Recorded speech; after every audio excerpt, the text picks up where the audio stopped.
தலைமுறைகள் வேதாத்தியனம் பண்ணாமல் இருந்தார்களேயானால் அந்த பிராமணியம் அவர்களுக்கு அந்த பெருமையே போயிடுறதுன்றது வேதம்.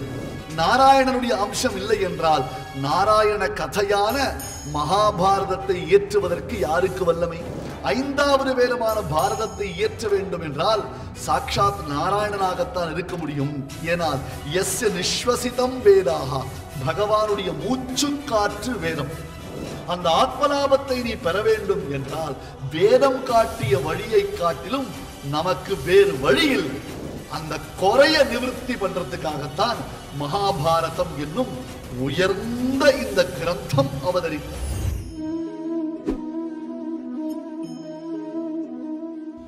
நான்கு வேதங்களும் ஒரு காலத்துல நன்று ஒன்றுக்கொன்று பின்னி பிணைந்திருந்தன. ரிக்வேதம் யஜுர்வேதம்லாம் கிடையவே கிடையாது. எல்லாம் சேர்ந்திருக்கும். ஒரு வேதம் அத்தியனம் பண்றதுக்கே நமக்கு நாக்கு தள்ளுதேன்றோம்.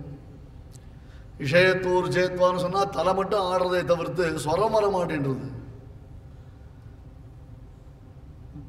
வழக்கம் இருந்தால் தானே சந்தியாவந்தன மந்திரங்களை கூட நாம ஸ்வரத்தோட யாரிடத்திலையும் நியமமா கற்றுக்கொள்ளாமல் புஸ்தகத்தை பார்த்து பண்ணின கலாச்சாரத்தினால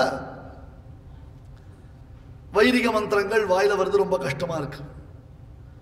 ரிட்டையர் ஆயிட்டு போன் எல்லாமும் பார்த்துட்டு அப்புறம் போர் அடிச்சுட்டு இருக்குச்சே, சரி கொஞ்சம் வேதம் கத்துக்கலாமேன்னு உட்கார்ந்தோம்னா வாத்தியார் அரிஹி ஓம்னு ஆரம்பிப்பார். சுவாமி எப்போ முடியும், எத்தனை நாள் அத்தியனம் பண்ணி முடிக்கலான்னு அரிஹி ஓம்னே ஆரம்பிச்சிருக்காது, இன்னும் தொடங்கி இருக்கவே மாட்டான். வேதம்ன்றது எவ்வளவு கஷ்டம், அத்தியனம் பண்றதுன்றது எவ்வளவு விசேஷமான ஒரு காரியம். இப்ப அந்த அத்தியன பரம்பரையை நாம இழந்துட்டு இருக்கோம். யாரும் அதை பத்தி கவலையே படல.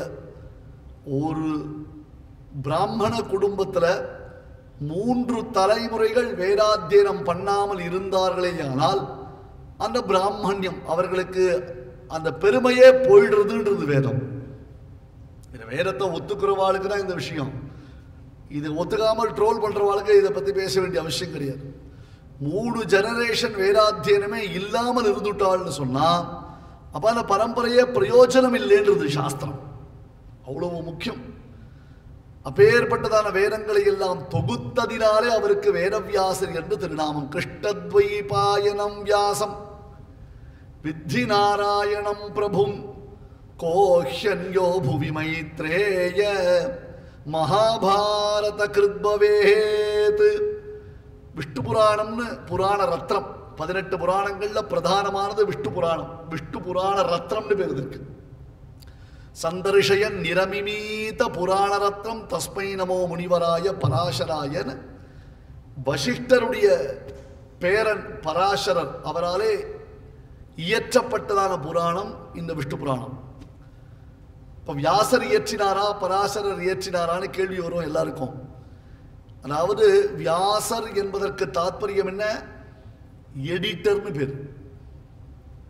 ஒரு போஸ்ட். அது ஒவ்வொரு மன்வந்தரங்கள்ல ஒவ்வொருத்தர் வேற வியாசரா இருப்பான். ஒரு காலத்துல வசிஷ்டர் வியாசரா இருந்திருக்கார், ஒரு காலத்துல பராசரர் வியாசரா இருந்திருக்கார். அதுக்கப்புறம் இப்ப இந்த சதுர்யுகத்துல கிருஷ்ணத்வைபாயனர் வியாசரா இருக்கார். அந்த 5 ஆண்டு காலம் ஒரு இதற்கு பதவி அல்லது 2 முறை அதிபராக பதவி வகித்தார்களே, ஆனால் 3வது முறை அவர்கள் அதிபர் தேர்தலில் இருக்கக்கூடாது. அதெல்லாம் இருக்கு இல்லையா? அந்த மாதிரிலாம் நம்ம பார்க்கிறோமே லோகத்துல.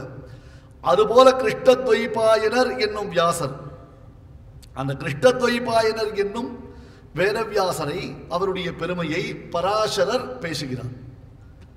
பராசரருடைய குமாரர் வியாசர். இந்த பரம்பரைனா எப்படி இருக்கணும், ஜெனரேஷன்னா எப்படி இருக்கணும்? வியாசம் வசிஷ்ட நப்தாரம் சக்தே பௌத்திரம் பராசராத்மஜம் சுகதாத்தம். பரம்பரையினுடைய பெருமைனா இப்படிதான் பேசணும், இப்படிதான் இருக்கணும். வியாசர்னா யாரு, அவரை எப்படி இன்ட்ரோடியூஸ் பண்றது? வசிஷ்ட நப்தாரம். நப்தான கொள்ளு பேர் இருக்கு வேறு சம்ஸ்கிருதத்தில். கிரேட் கிராண்ட் சன் இல்ல, அப்படி சொல்லணும்ல இப்ப எல்லாத்துக்கும். அதனால நப்தான கொள்ளு பேர் எனக்கு பேர். வசிஷ்டர் வசிஷ்டருடைய பிள்ளை சக்தி, சக்தியினுடைய பிள்ளை பராசரர், பராசரனுடைய பிள்ளை வியாசர், வியாசருடைய பிள்ளை சுகபிரம்மம். எப்பேற்பட்ட தலைமுறை பாருங்க, எப்பேற்பட்ட தலைமுறை. வியாசம் வசிஷ்ட நப்தாரம், வசிஷ்டருடைய கொள்ளு பேரன். சக்தேகே பௌத்திரம், சக்தியினுடைய பௌத்திரன். பராசராத்மஜா, பராசரருடைய பிள்ளை. சுக தாத்தா, சுக பிரம்மத்திற்கு தகப்பனார். மேலும் பார்க்கிறோம், கீழும் பார்க்கிறோம். இப்பேற்பட்டதான பரம்பரையில அந்த மகனீயர்கள் ஒரு காலத்துல அவர்களும் வியாசரா இருந்திருக்கா. இப்ப இந்த பராசர மகர்ஷி தன் சிஷ்யன் மைத்ரேயனுக்கு அவன் கேட்ட கேள்விக்கு சில பல விசேஷமான அர்த்தங்களை அருளி செய்கிறார். அந்த அர்த்தங்கள் தான் ஸ்ரீ விஷ்ணு புராணம் என்று பெயர் பெற்றிருக்கின்றன. அந்த அர்த்த விசேஷங்கள் தான் ஸ்ரீ விஷ்ணு புராணம். எப்ப பார்த்தாலும் என்ன பண்ணுவார்?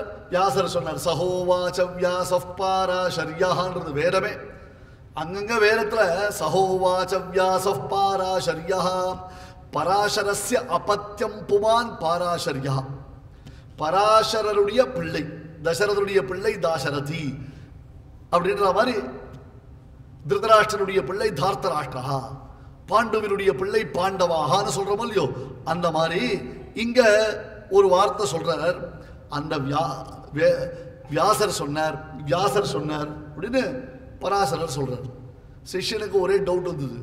நாம ஏதோ கேள்வி கேட்டோம், ஆச்சாரியன் பதில் சொல்றார். ஆனா எப்ப பார்த்தாலும் தம் பிள்ளை பெருமையே பேசிட்டு இருக்காரு.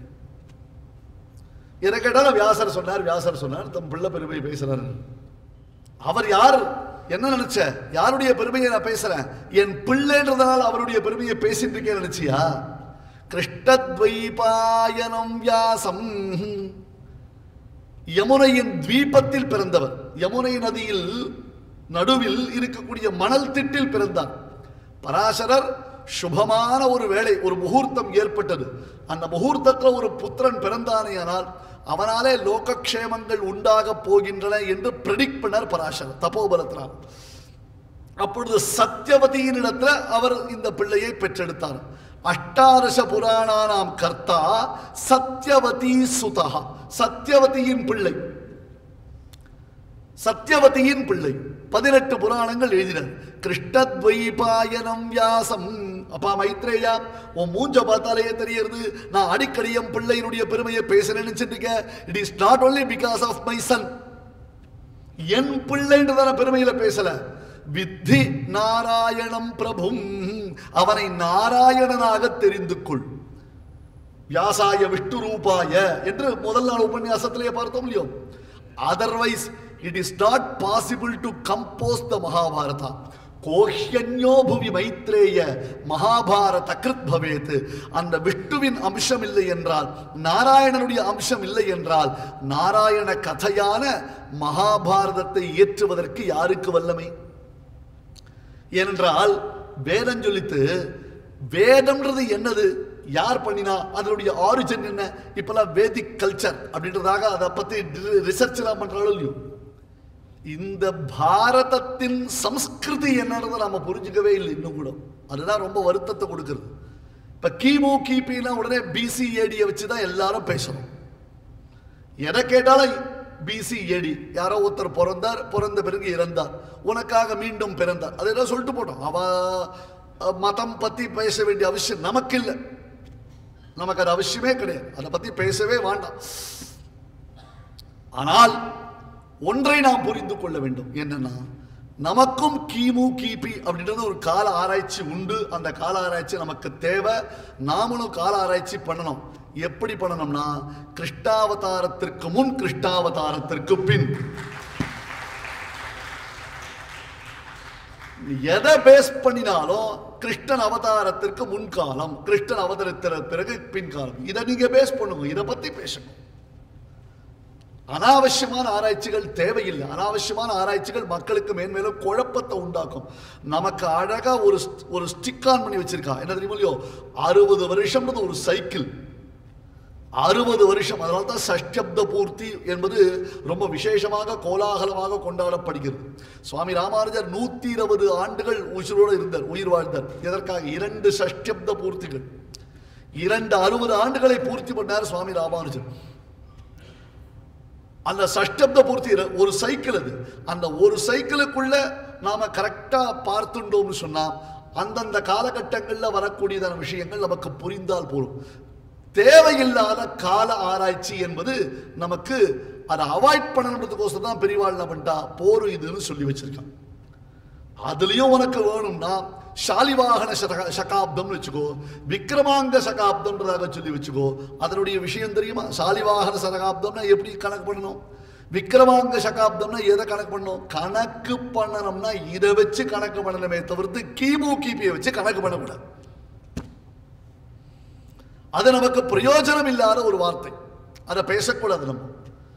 அதனால யுகங்களுடைய கணக்குகளை பேசணும், மன்வந்தரங்களுடைய கணக்குகளை பேசணும். பிரதம பரார்த்தே தித்திய பரார்த்தே என்பதாக முன்பகுதி பின்பகுதி, பிரம்மாவினுடையதான முன்பகுதியா பின்பகுதியா, முதல் பாதி என்ன பின்னாடி பாதி என்ன, இதெல்லாம் நாம பார்த்து தெரிஞ்சுக்கணும். அது எவ்வளவு தெரிஞ்சுக்கணுமோ அவ்வளவு தெரிஞ்சுட்டா போறோம். விஷயங்களையும் தர்மங்களையும் தெரிந்து கொள்வதில் தான் நம்முடைய கான்சன்ட்ரேஷன் இருக்கணுமே தவிர்த்து அவன் எந்த காலத்துல பிறந்தாடுறதை எஸ்டாப்ளிஷ் பண்றதுனால நமக்கு ஒரு பிரயோஜனம் நடக்கப்படுது. இவர் மைத்ரேயரை பார்த்து சொல்றார், என் பிள்ளை பராசரன் என்னும் பெருமையினால் நான் பேசவில்லை. பாரதம் பஞ்சமோ வேதா, ஐந்தாவது வேதமான பாரதத்தை இயற்ற வேண்டும் என்றால் சாட்சாத் நாராயணனாகத்தான் இருக்க முடியும். ஏனால் எஸ்ய நிஸ்வசிதம் வேதாக, பகவானுடைய மூச்சு காற்று வேதம். அது அனாதி, அதுக்கு ஆரிஜின் கிடையாது. வேதிக் பீரியட் அப்படின்னு போட வேண்டிய அவசியம் கிடையாது. அதுக்காக சொல்ல வந்தது வேதிக் பீரியட் அப்படின்னு கேட்டால் அர்த்தம் அது எப்ப சிருஷ்டியினுடைய ஆதி. அந்த பிரபஞ்ச சிருஷ்டியில நித்திய சிருஷ்டி, நைமித்திக சிருஷ்டி, மகா சிருஷ்டி என்பதாக எல்லாத்துலயும் ஒன்னொன்னுக்கும் பெரிய பெரிய விசாரங்கள்லாம் பண்ண வச்சிருக்கான். தீபங்களுடைய கணக்குகள் இருக்கு, மன்வந்தரங்களுடைய கணக்குகள் இருக்கு. காலம்ன்றது சாமானியமானது இல்லை. அந்த காலத்தை நீ பலவிதமாக யோசித்து பார்க்கணும். ஒரு பஞ்சாங்கம் நாம் எடுத்துக்கிறோம் சுவாமி, ஒரு பஞ்சாங்கம் என்பதாக நாம் எடுத்துட்டு இருக்கோம். இன்னைக்கு பஞ்சாங்கம் பார்க்கறதுக்கு எல்லாம் கையில டேப் வந்துருச்சு. திதி வார நட்சத்திரங்கள் எல்லாத்தையும் நாம டேப்ல பார்க்க ஆரம்பிச்சுட்டோம். இன்னைக்கு ஏட்டுல எழுதி வச்சா கூட நமக்கு பொறுத்தவரையிலும் ரவுண்டு போட்டா பௌர்ணமி, புள்ளி வச்சா அமாவாசை, அவ்வளவுதான். டெய்லி ஷீட்டு கேலண்டர் நமக்கு தெரியும். ஒரு ஃபுல் ரவுண்ட் இருந்ததுன்னா ஓகே இன்னைக்கு ஃபுல் மூன் டே, பௌர்ணமி புரிஞ்சுப்போம். கொஞ்சம் பிரிண்ட்ல இங்க் அதிகமா கொட்டி ஏகாதசி அன்னைக்கு கருப்பு புள்ளி வந்ததுன்னா அன்னைக்கு அமாவாசை தர்ப்பணம் பண்ணிடுவோம். அவ்வளவுதான் நமக்கு ஞானம் வந்திருக்கு. ஆனால் அந்த காலத்துல எல்லாம் மைண்ட் கால்குலேஷன் தான். இன்னைக்கு எத்தனை நாழிகை இந்த திதி இருக்கு, இன்னைக்கு எத்தனை நாழிகை இந்த திதி இருக்கு, நட்சத்திரம் இருக்கு, இன்னைக்கு சூன்ய திதியா அதிதியா ஸ்ராத்த திதி என்னைக்கு வருது அப்படின்னு எப்படி கணக்கு போட முடியும், எப்படி பார்க்க முடியும்? எதை வச்சு கணக்கு போட்டிருந்தா? அத்தனை பேர் மைண்ட் கால்குலேட்டர் தான். வேதவியாசர் என்பவர் சாட்சாத் விஷ்ணுவினுடைய அம்சமாக இருப்பதினால் என்றோ, விஷ்ணுவினுடைய மூச்சு காற்று வேதம் என்பதினால் அனாதியான அந்த வேதம் மகாபாரதம் என்னும் ஐந்தாவது வேதமாக அவதரித்தது. இல்லை என்றால் இந்த ஐந்தாவது வேதத்தை இயற்றுவதற்கு உலகத்தில் யாருக்கும் வல்லமை கிடையாது. எக்ஸ்க்ளூசிவா நாராயணனுடைய அம்சபூதமாக இருந்தால் மட்டும்தான் நடக்கும். ஏன்னா அனாதி, வேதம்ன்றது அனாதி. அதனால வேதிக் பீரியட் அப்படின்னு சொல்லக்கூடாது. நம்ம வேதிக் பீரியட் என்பதாக ரெஸ்ட்ரிக்ட் பண்ணக்கூடாது. அதான் அனாதி. ஒரு வார்த்தை அனாதி. கர்மான்றது அனாதி. கர்மா வித்யாதி சக்கரே பிரதி புருஷமிக அனாதி சித்திர பிரவாகே. சுவாமி தேசிகன் சாதிப்பார். இந்த கர்மா தேரிய அனாதின்றத சர்வ சித்தாந்த சித்தா, எல்லா சித்தாந்திகளும் இதை ஏற்றிருக்கிறார்கள். இதுல ஒன்றும் வித்தியாசமே கிடையாது. சங்கரரோ ராமானுஜரோ மத்வரோ சர்வ சித்தாந்த சித்தா, எல்லா சித்தாந்திகளும் இதை ஒப்புக்கொண்டிருக்கிறார்கள். அப்பேற்பட்டதான அந்த கர்மா, அதே மாதிரி காலம், அதே மாதிரி வேதம், அது அனாதி. அப்பேற்பட்டதான வேதம் உலக பொதுமறை, உலகத்துல எல்லாருக்கும் ஹிதோபதேசம் பண்ண வந்தது. சஹசிரேபியா மாதா பித்ருபியா வத்சலதரம் சாஸ்திரம். 1000 அப்பா அம்மா இருக்கா, ஒரு யூனியன் இருக்கு. 1000 அப்பா அம்மா இருக்கா தம்பதிகள். அவ அத்தனை பேருக்கும் குழந்தையே பிறக்கல. அந்த 1000 பேருக்கும் சேர்ந்து ஒரே ஒரு குழந்தை பிறந்ததுன்னா அந்த ஒரு குழந்தையிடத்துல 1000 தம்பதிகளுக்கும் என்ன ஒரு பிரீத்தி வருமோ அதே மாதிரி தான் நம் ஒவ்வொருத்தரிடத்திலும் வேதத்திற்கு பிரீத்தி உண்டு. சஹசிரேபியா மாதா பித்ருபியா வத்சலதரம் சாஸ்திரம். 1000 தாய் தந்தையரை காட்டிலும் நம் மீது பரிவு கொண்டது சாஸ்திரம். நசக்கியம் விததாதி சாஸ்திரம். நம்மால முடியாததை சொல்லவே சொல்லாது.